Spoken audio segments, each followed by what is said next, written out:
as anger builds over Constitutional Amendment Bill number 3, which seeks to extend President Emerson Mnangagwa's rule beyond 2028. The government has announced it is training 10,000 youths as cyber operatives. Sanapina Mashkobdani Kwachinzi Mnangagwa deploys 10,000 hackers amid fears of social media crackdown. To subscribe or like on the bell icon. Team Namnamobdani Kwachinzi.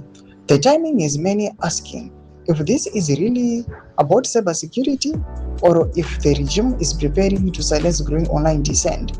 The Minister of ICT, Postal and Courier Services reviewed the plan at the second Africa preparatory meeting for the ITU Plenipotentiary Conference in Victoria Falls last week.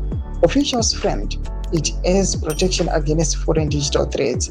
Critics say it looks more like a plan to police Zimbabweans on Facebook, X, and WhatsApp.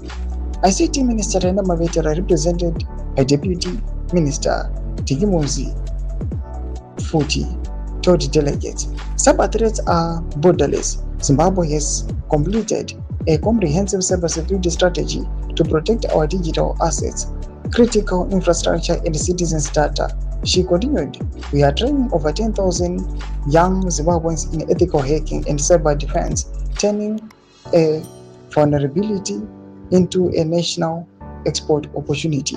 But with the Bill 3 set to keep Mnangagwa in office past 2028, the announcement has triggered alarm. Social media has become the main space for citizens to organize and criticize the regime. As tensions rises, the sudden rollout of 10,000 street-trained hackers is being read as a digital crackdown force, not a jobs program. Doma developments are pangwa ina. Penagoma section medals of aim to be these deployed hackers.